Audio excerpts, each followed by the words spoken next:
Welcome to the Student Success Podcast. I'm Al Solano, founder of the Continuous Learning Institute, or CLI, a higher education online resource focused on providing community college and open access university educators with practical information on how to get results at their campus.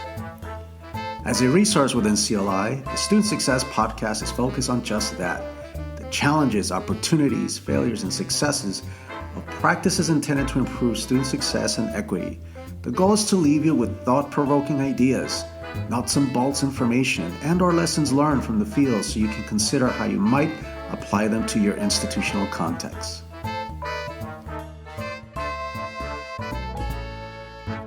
For today's podcast, it's a pleasure to have Dr. Julianna M. Asperin Barnes. Julie joined the South Orange County Community College District as Chancellor in August of 2022 with 30 plus years of experience in higher education. Prior to her appointment as Chancellor, Julie served as President of Cuyamaca College for 7 years. Under her leadership, the college emerged as a leading college in equity and innovation. Early adopters in developmental education reform, the college was awarded the John W. Rice Diversity and Equity Award and was recognized nationally by Excellencia in Education. Julie is known as an inclusive and engaged leader who has fostered strong internal and external relationships, providing the foundation for equitable student outcomes, a positive campus climate, and a healthy organization. Welcome to the Student Success Podcast, Julie. Great. Thank you so much. I'm so happy to be here, Al. Thank you. So, Julie, I start every podcast asking guests if they wouldn't mind sharing a hobby or story or a special talent. Could you share something, please? Sure. Well, something that not everyone knows about me, some people do, is that I actually trained in karate for 20 years and earned a second-degree black belt in karate. I was part of my dojo. The name of my dojo is Aonagi Kenshukai, and my sensei is Neville Billamoria. And I trained for many, many, many years. I no longer actively train, but I still really embrace the values and the principles of karate as a leader and practitioner in the community colleges. Kind of really defines me. It just runs in my veins. So when I first met you some time ago, it was in Long Beach. I remember because I like to look up, who are they? What's kind of their background? And I saw karate. And I reached out and I said, hey, I'm a longtime practitioner also in a Japanese style. And that's kind of how we initially connected. It was just that shared experience. Yes. And the benefits of karate, right? It's more appropriately said karate, right? But what would you say karate? Anyway, you already alluded to its benefits and how it's benefited you. How can you unpack that a little bit? Yeah, for example, in karate, kind of one of the central pieces that we do, one of the practices is called kata. And basically it is a nice series of karate movements with an imaginary opponent. So it's hard to explain, but the kata is kind of really central to karate. So at the end of the day, what really resonates with me and really those principles that I talked about and those values, one is definitely focus, right? Because in karate, you have to be very focused and very present. And just those two things alone, in the community colleges, for example, focused and keeping our eye on the prize and the beacon, which at the end of the day, it's really about our students and it's about equitable student access and equitable student success. So focus is definitely one of those things. And kind of related to that, I alluded to that too. Presence, not being as distracted by the noise and just being really present with the individuals with whom you're working, our students, and obviously in the community colleges, it's a very social position, and you're always interacting with internal and external constituents. I would also say respect, and related to that, kindness. And I know that you are a big advocate for kindness, as am I. But respect and kindness of others, not just, obviously in karate we have a sensei, and so it's respect of your sensei, but it's also respect of your fellow karateka members in the dojo, but likewise in the community colleges, it's respect of those who you report to, but also those who follow you, right? And just all of those with whom you work. And so I think respect and kindness is also really big. Another thing too, confidence. And it's tough. It's hard. I mean, 20 years of training is a big thing. And so just really having confidence in your ability to do the training and the work that is required. And that is also a big thing in the community colleges, particularly when you're sitting in positions where you're often the first one sitting in a particular position, and having confidence in yourself, I think, is really important. And then a couple of more. So you got me going here. No exchange for hard work. And karate training is hard work. You make a commitment to train regularly and be there and follow your sensei, work with, again, your fellow karateka members. But likewise, in the community colleges, it's hard work, doing what's right for students in the community that you're serving. So that's another value and principle that I bring with me. And then the last one, this is kind of a squishy one, but I think so important, and that is kind of the concept of energy and kind of understanding how energy kind of flows within you and how is exchanged externally into the world. So I think kind of understanding your own energy flow and your external energy flow, I think, is really an important consideration in all aspects of the world, not just karate, but community colleges and just life in general. So I would say those are some of the areas that I've kind of learned in karate that I continue to carry with me as a leader and practitioner in the community colleges. Thanks for asking that. That's beautiful. Thank you for sharing that, Julie.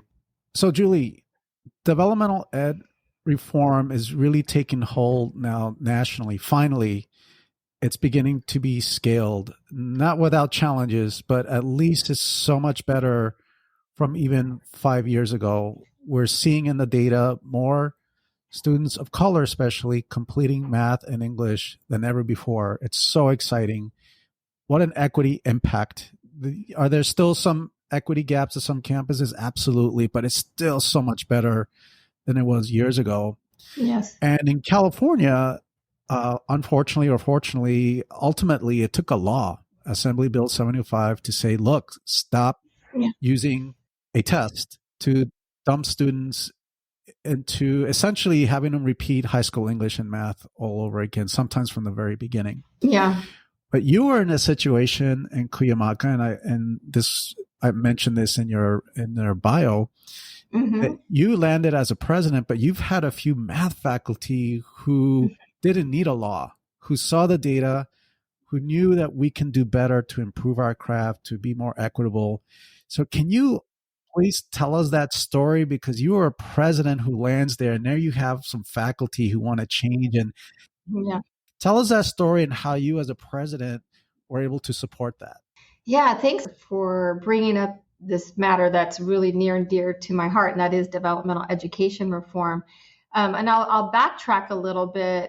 I had the good fortune of focusing on developmental education as part of my doctoral studies back in 2007.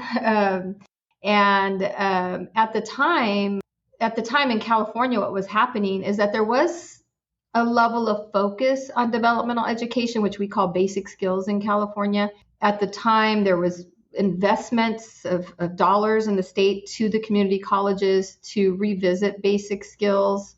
But it really wasn't reform. It was, the way I describe it, it was putting kind of lipstick on a pig. It was kind of making it look pretty, but it was still putting all the responsibility on students. And it was still the old paradigm whereby we were saying, our students are not ready, right? We were putting the blame on students and not taking institutional responsibility for our work. So after millions of dollars of an investment in developmental education in California, and there was a booklet that folks who are in California might remember, it's called the Poppy Copy, and it was kind of like best practices and basic skills. But again, it was like lipstick on a pig, and it was really well intended, and there were some good practices in there. But at the end of the day, those practices did not lead to reform, and they certainly did not lead to the closing of equity gaps and successful outcomes. what we knew to be true is that we needed something more transformational, and that was complete reform of developmental education.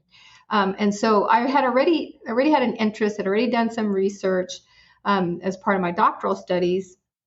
And so when I got the position at Cuyamaca College as president, I was really thrilled because I received a document from my math faculty a week before I started, and they said, "We want you to read this document. It's a proposal, and we want to meet with you in your first week at Cuyamaca College." And I said, I would love to. So I read the proposal, and it was all about developmental education reform in math and how they wanted to bring to scale these reforms in the way they place students into math, and the way they support students in math, and so forth. And it would mean eliminating anything below college level math, which is, which is monumental. I mean, nowadays we're talking about it more and more, but that was beyond, comprehension at the time. And I remember marking up that document. We actually added it to our artifacts for that institution, and I marked up the document with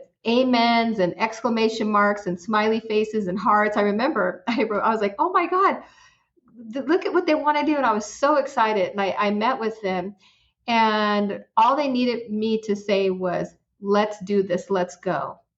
And I'll tell you that there was some fear at the institution previously that if we were to remove all of our developmental education math courses, that we would lose enrollment, and our funding is tied to enrollment. So there was a fear of losing enrollment and losing funds, but it was the right thing to do because we already started to see other states engage in this reform. We were seeing some early results that were successful with regard to the closing of gaps, particularly for students of color. And so I knew it was the right thing to do. And so all I had to say was, "Let's go, let's do this." That was the best thing ever. Now, it's a dream for college presidents to come in and to have faculty be the ones to come forward with the proposal. It doesn't always work that way. But I was very, very, very grateful that was the situation at Cuyamaca College. And it didn't just happen in math, it was also happening in English. And so at the end of the day, the college ended up being early adopters of developmental education reform that even preceded Assembly Bill 705, which was the bill, of course, in California that required colleges to reform their developmental education programs. So was super excited about that. We saw some pretty drastic results early on with regard to students accessing college level math, and then English as well, and then making it through successfully through those college level math and English courses as well. So it was just a beautiful thing. At the end of the day, I think it's the ultimate equity imperative with regard to supporting our students of color. So again, it just warms my heart just to see that we are now bringing that work to scale in the California community colleges. But beyond that, really across the nation, we're seeing that reform happen. As a leader, symbolism is so important. And I love this story. I know many people know it here, but fortunately, we have a national audience. And I'd love for you to tell that story because it goes back to your martial arts route where, yeah, you have a few faculty that are willing, right? But it didn't mean that 100% were ready. And as you said, there was fear, right? So you wanted to do a demonstration, and can you just tell us how that went? Because it ended up being, I think, very symbolic. Yes. So thank you for that. I think some folks have heard this story, but I think it's worth telling for a variety of reasons. And so what it is that in my first year as college president of Cuyamaca College, I wanted to be sure that the college really knew who I was, kind of personally and professionally, and what I was about, who they hired, what my vision was moving forward. And so on my very first opening session, we call it convocation, I shared some data, looked at various momentum points with regard to student access and success, and disaggregated the data and showed where we had equity gaps along these various student momentum points. And I said that we see these gaps, and it's no fault of our students, that really we have institutional responsibility to remove barriers, practice policy barriers, to be sure that our students are making it to the finish line. So I said, as the new college president, I wanted to demonstrate my commitment to breaking through institutional barriers to success and equity. And so after I, gave my spiel and showed the data at the end of the convocation address, I took off my suit jacket, I took off my high heels, and I put on my karate gi, and I put on my black belt, and I had two of my administrators come up and hold a wooden board. And the wooden board actually had written on it, institutional barriers to student success and equity. So I said, I, as your new college president, will demonstrate my commitment to breaking through institutional barriers to student success and equity. And so you could hear a pin drop in the room. There's probably 250 people in the room. It was crazy. The energy was crazy. And I proceeded to try to break that board, and I did not break the board the first time. And so I realized I was nervous and my energy wasn't focused, and I underestimated how I would feel nervous in front of 250 people. I'd broken many boards before, but not in front of that many people. And so I said, okay, one last try. So I beckoned all of my energy, beckoned my focus, and went for it a second time and did not break the board, but I broke my hand, and I knew I broke my hand immediately. My hand started to swell. The nurse from our health center came up, and she looked at it and she said, "Oh, you definitely broke your hand." So I had to leave my convocation and my luncheon and go to emergency. And I remember actually going to the emergency room, and the doctor said, normally young men who are 18 years old and who are really pissed off and punch a wall come in and break their hand in this way. It's called a boxer's fracture. And he said, "How did you break your hand?" And I go, "Oh, doctor, it's a long story." But he put the cast on. And I thought to myself, I could never return back to that college. What was I doing trying to show off, breaking a board? And I didn't do it. But I arrived back to the campus, opened up my emails, and there was just a pouring of love and messages in my inbox. The gist of it was there was a theme in those messages. And what they basically said, the college community said, is that institutional barriers to student success and equity are so entrenched that one person alone cannot break through them, that will take a team, it'll take a village, and that they were behind me. And so it was kind of the unintended but beautiful consequence of breaking my hand at that opening session. And it really, really painted kind of the picture and the vision for the work that was before us. And again, it was that paradigm of shifting it from the student. Obviously, that's a shared responsibility, but it removed the fault from the students and turned it to the institution for, again, taking care of what needed to be taken care of to facilitate success of our students. So thank you for asking me to share that. And so clearly, this whole piece on developmental education reform at Cuyamaca College is related to that, because I think that was the ultimate breaking of a barrier, right, of an institutional barrier, whereby we were putting faulty assessment tools into the hands of students, that any of us, even with doctoral degrees, if we were to take the math placement exam, I'll speak for myself, I probably would be in pre-algebra, and I took calculus in high school and college. And so, again, it's the ultimate, taking responsibility for these policies and practices that we put in place that prohibited students from progressing and succeeding. So, yeah. I don't recommend that. I always say I'll never do that again. So just kind of in concept, I break through these boards now, but not in reality.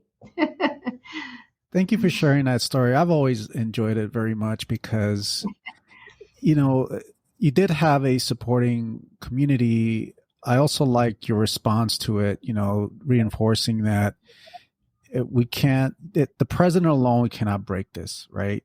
That Right. we need everybody to be in. And so I thought it was just so symbolic in so many different ways. And I love that story. I want to go back to two things that you said. I want to go back to energy. Sure. And I want to go back to fear. Okay. Because everything that you mentioned about karate and what you learn and how to be is, in a way, that is what builds a culture. Mm-hmm. Especially a president is has a particular. I feel like it's an energy. Mm-hmm. As you know, I work with a lot of colleges. I work with a lot of presidents, and they're human beings, right? And so there are some that I have to remind that self awareness is Mm-hmm. really important, because what you say and how you say it can create a certain energy, if you will, right? Yeah. Mm-hmm. At the same time, I say don't be too concerned that you're speaking up in a meeting because, oh, wow, the president's talking now. That's all top down. Or you say too little, and then that's not good either. There's a balance, Mm-hmm. right? But the key is Yeah. that over time, people begin to feel your energy. They know more of who you Yes. are, your authenticity, and that energy trickles down to the VPs, to the deans, to others that you're involved with, the academic senate president, and so forth. Right? That I think that energy and building a culture over time of trust is critical, right? Because it's related to what you said about fear. Yeah. Higher ed in general is a I've seen is just a very it's very institutionally conservative. Yeah. It doesn't like change. And so, can you elaborate more about kind of rethinking leadership? Because I feel that since the pandemic, since all the unrest, this is actually the most exciting time in higher education, because we see changes that we're having conversations that we've never really had before. I work with teams where they're reimagining grading, for example, something that would they would never touch. It's my academic. I want a grade. How? No, they're having conversations about pedagogy, about nowadays, and especially in light of what I mentioned about energy Yeah. and fear. Yeah, thank you for that. Yeah, recently I had the opportunity to engage with about 20 new CEOs in the California community colleges. There's a lot of turnover. That sounds like a lot, but there's 116 community colleges in California. That's the largest system in community college systems in the U.S. So there was about 20 new CEOs, and I was able to engage with them on rethinking leadership. Because what we are acknowledging is that it's a new day. We are not the community colleges of yesteryear, and frankly, we're starting to see kind of a new kind of CEO. We're not your grandma CEO of yesteryear. And there's nothing wrong with grandma. I love my grandparents, right? But we're different. And so I did have the chance to engage. But let me kind of go back to the whole piece on energy. And I think what it is now is that I think it's just really important, and you alluded to it, Al, is that it's really important to kind of know yourself and believe in yourself and understand yourself and kind of how you're being perceived out in the world, right? And so I think a lot of times when we're thinking about CEOs and or just any leadership position or any practitioner position, sometimes it's easier to focus on kind of what we need to do externally. We need to gain these knowledge. We need to gain this set of skills, and so it's easy to kind of focus on the external piece of it, and that's important.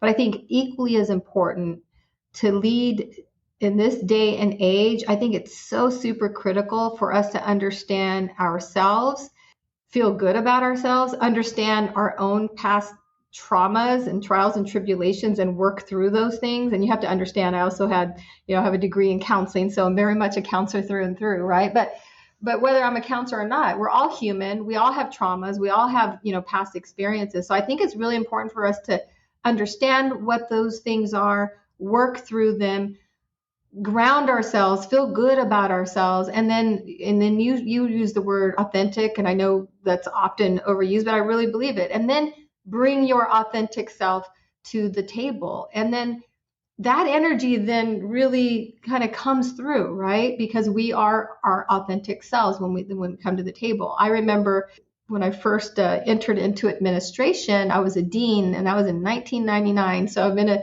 administrator for many years, and I was a young administrator, and I even looked younger, and I thought I had to be someone different than who I was, right? I thought maybe my voice needed to be deeper. I thought maybe I shouldn't have long hair. I thought I should look differently, sound differently, act differently. But I realized I only knew how to be myself, my authentic self. And I realized over time that my authentic self was received well. And I, going back to that energy piece of it, people kind of felt that authentic energy, and then folks would respond to that also in an authentic way. So I do think it's important to understand that energy and what you're putting out there, and then how then that then opens up for kind of a positive exchange with other people. But something that I have noticed, I'd love to get your take on this, right? So when you're a woman of color and you're trying to be authentic, I've found that sometimes you have to be able to know how to play the game. You got to know how to play chess behind the scenes, because you can't. I've seen males say, well, you better go out there and you better tell it how it is, and you better do this, and you better be unapologetic, which is true, but there's a certain luxury and privilege to be able to do that, and then even have a support system to back you up when you say things like that and you get the backlash, right? Whereas a woman of color, especially, so many are look, again, presidents are human beings. You got to pay the bills. Mm-hmm. You got a mortgage. You got to take care of family. And there are, leaders who are single moms. They're dealing with so much stuff in their private lives, right? Yes. And so they don't have the luxury to be put on some board's target to be fired, in the next 6 months because you're way too so-called pushy, right? I've seen women, they have no choice, but gosh, they become so good at it. I think, in my view, you tell me if I'm right or wrong, of like, I'm going to do my thing. I'm going to be authentic. I'm going to push for what I believe in, but I got to do it. My pedagogy, if you will, my approach has to be different. I got to know how to play chess behind the scenes.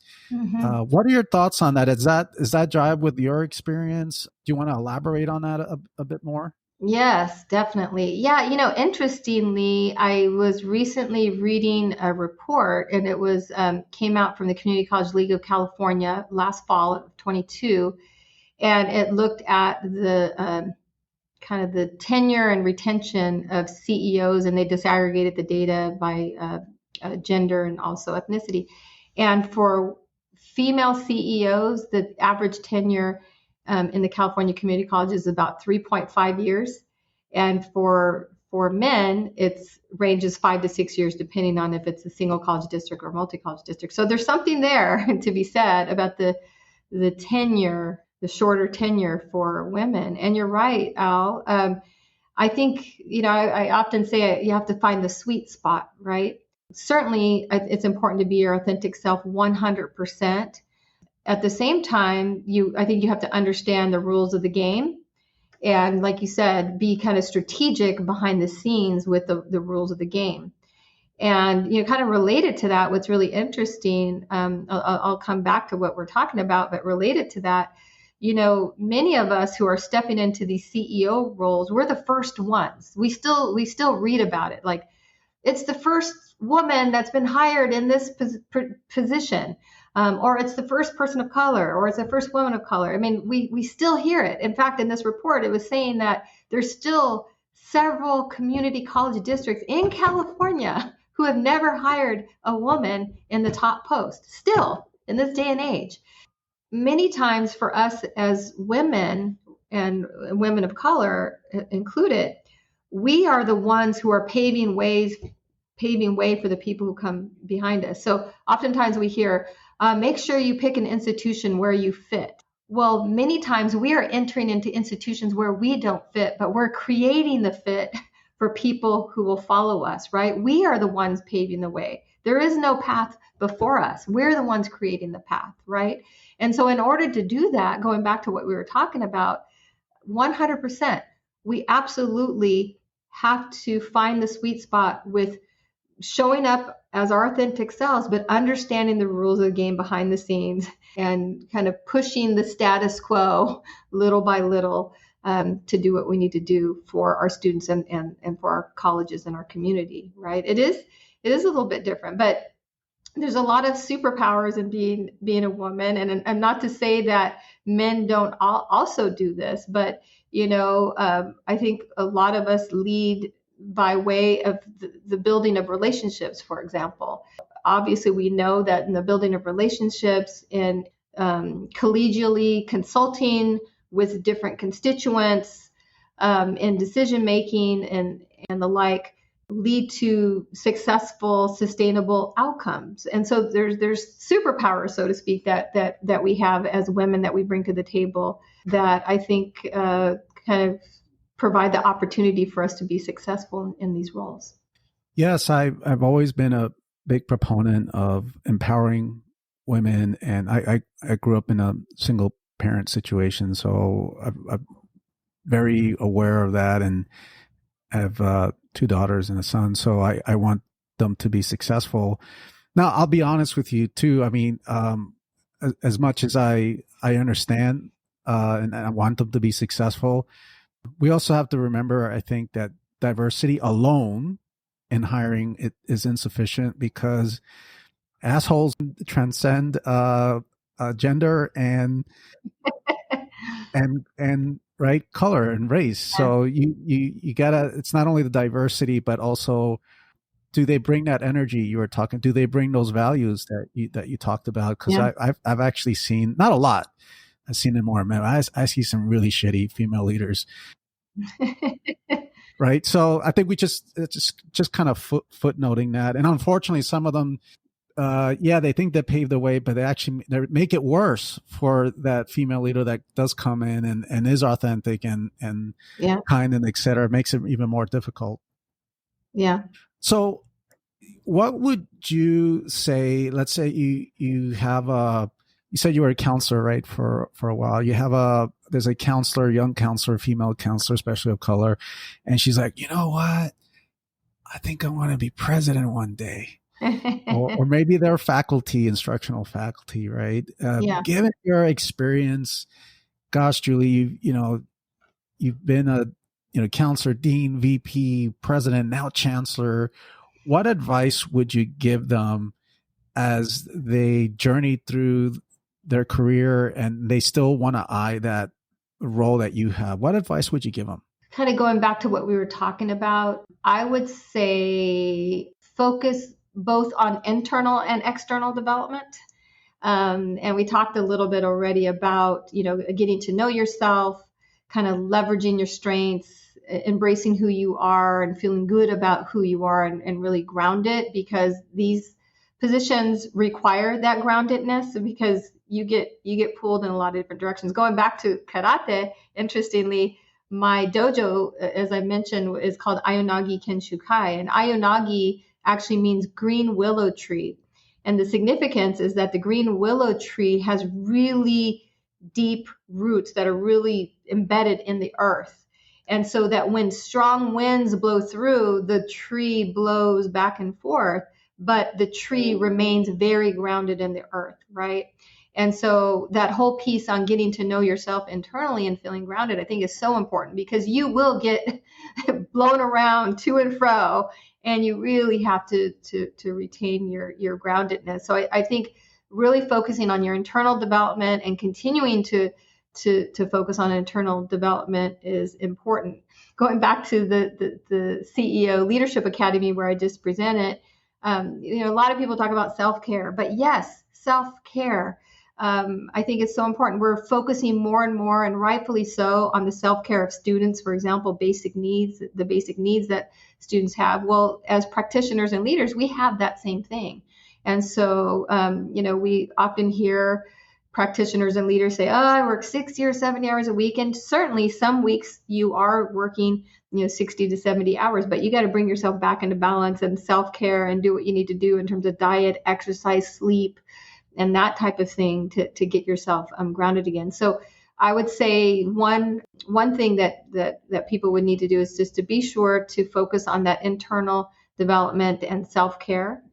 And then the other thing I would say, believe in yourself, because I think, we have many external messages that run contrary to believing in oneself, right? I know, when I became, a college president, I sat in a president's conference room with pictures of all the previous presidents that reminded me that I was the first one that was a president like myself at that institution. And so, but even before that, the external messages were that I wasn't really cut out to be a president because I didn't see a lot of presidents like myself, right? So I think it's important to kind of believe in yourself and your own ability, so that you just to really embrace that you can do this. And I think we know that imposter syndrome is a real thing, and it's alive and well, but really kind of doing what it takes to kind of to mitigate those sentiments and believe in yourself. I think that is another thing that I would say. And I would also say leverage your own life experiences and use them as your superpower. I joke around and say at the end of the day, I'm just Julie from the block, right? And so people, call me Chancellor Barnes or Dr. Barnes or what have you. But at the end of the day, I am just Julie from the block. I grew up like many of our students as a low income, first generation college student. And I used to not see that as a superpower. I used to see that as a liability, that wasn't a value. But more and more, I know that is one of my superpowers, right? And being Julie from the block and all the trials and tribulations that I had as a first generation low income student, I learned resilience, I learned courage, I learned determination. And I use all of those things in my profession. So I would say to folks as well, leverage your own life experiences and use your social cultural experiences as capital and as your superpower, because they really are, especially again, as we're starting to see the beautiful diversification of our colleges, right? Embrace change and new paradigms, as you brought this up, Al, a little bit earlier, but clearly we all know we're living in a post-pandemic reality, and what we once knew is not what we are creating for our students in the future. We know that people have changed, our students have changed, we have changed. Our students in our community, they want something different from their educational experiences. So whether it be in the classroom, in support services, or the way we design our buildings, it will require an embracing of change and new paradigms in the way we design our student experience at our colleges and districts. So I would say that, and clearly this whole piece on artificial intelligence, and I don't have a lot of expertise in that, but I'm starting to dig in. That is going to change the way in which we work and design our colleges and districts. And so again, embrace change, because there's a lot of change happening, and I think it's easier for us to work with it versus against it, right? And then I would say at the end of the day, always keep students as our beacon. I think sometimes, when we're grappling with so many things, sometimes students get lost in the shuffle, unfortunately. And at the end of the day, student success and equity, that is what we're here to do. That is our mission. That is our vision.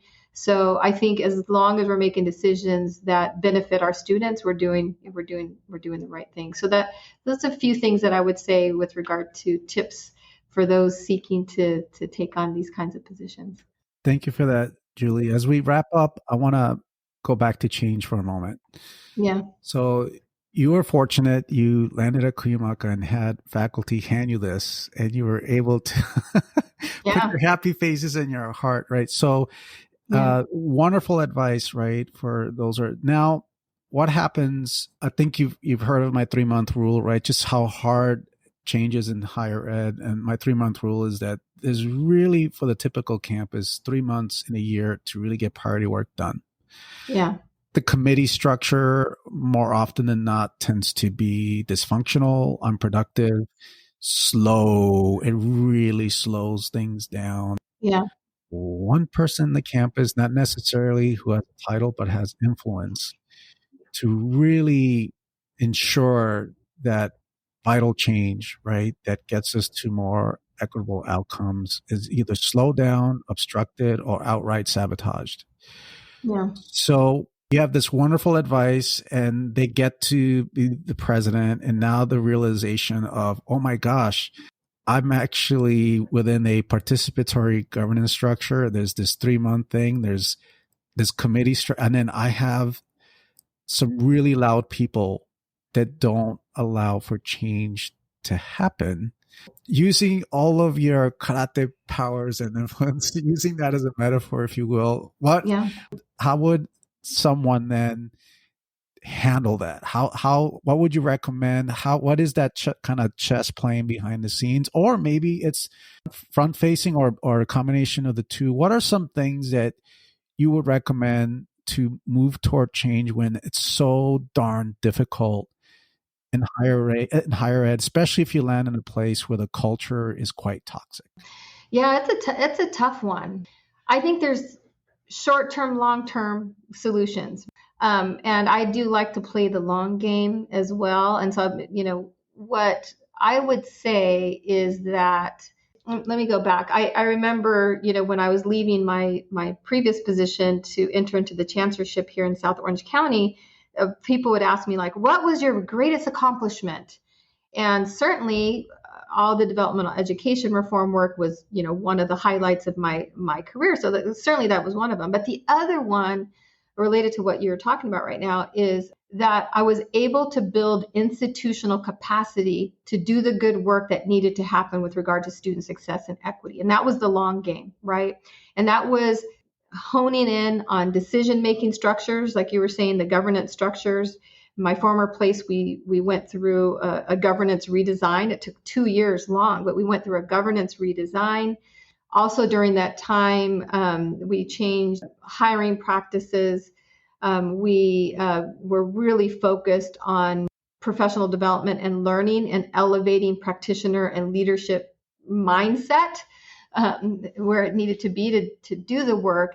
And so going back to institutional capacity, when I left the place, there were structures in place. There were practitioners in place who had particular mindsets, right? It was like an orchestra happening where then I could be there and work in harmony with the orchestra to have that work happen. And when I left, that orchestra was still doing its work and playing, this beautiful song. Maybe that's a bad analogy, but so yeah, I think that's the long game. But in the short term, you're right. These decisions still have to be made, and as you said, Al, there is some behind the scenes kinds of discussions that often happen.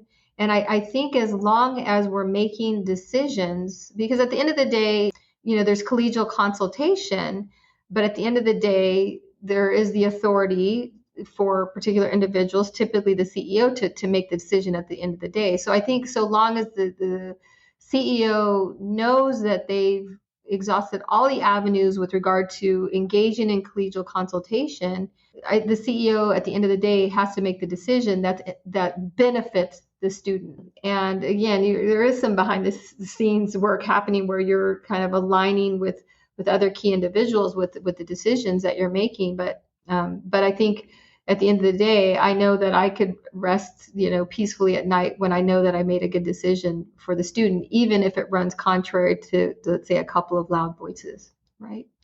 So it's a tough situation. I often say that I have an imaginary bag packed at my door in my office, and I have to be willing to leave if I'm not able to effectively make change and make the decisions that need to be made. But again, you're doing it with strategy, because at the end of the day, you still want to be employed, right? And you have your family and that kind of thing. But at the end of the day, you are making decisions that are to be beneficial for our students. Thank you for that, Julie. There are informal settings. The informal is the behind the scenes, even having cafecito with someone, a lunch with someone, right? The formal is when you use those committee structures. And it still amazes me to this day, Julie, of how some people rely almost exclusively on the formal, Mm-hmm. going cold into a committee, crossing their fingers, hoping that it will have the outcome that they want without doing the work that leads up to that committee meeting. Yeah. So absolutely having a strategy. And I really love what you said, because you can often go home and pull your hair out and the gray start coming because you're so Yeah. frustrated with certain individuals and processes, right? And I love what you said, which is play the long game. Outlast the obstructionists. Don't let them out fatigue you. You out fatigue them, which is hard. It is hard. It is so difficult, but I think that is a solid strategy, Julie. If you do land at a place like that, is to outlast the. All right, I won't use a curse word. I'll say just outlast the obstructionists. So today, we talked about the developmental ed reform, that Cuyamaca is one of the places that got it right. And you were there, and as a leader, it could have gone the other way if it was another leader, by the way, who said, "Oh, what? No, enrollment." I've actually seen that a lot. It's sad, Julie, where all they care about is, I'm here about the money. I got to bring enrollment. And I'm like, oh my gosh, you don't really get your role, do you? And you don't even get that retention is an enrollment strategy, right? Yeah. And you talked about this authenticity, the energy that you bring in, and then being able to work behind the scenes, and then all this advice, beautiful advice you give to someone that wants to be a president one day. And then I love this play the long game. So as we wrap up now, is there anything else you would like to share, or you have any questions for me, or any last bit of wisdom you'd like to leave us with? I think it's tough work that we do. But it's important work. I would say that it doesn't always have to be hard and stressful. I would say also enjoy the work, have fun with the work, find joy in the work, even through the tough times, right?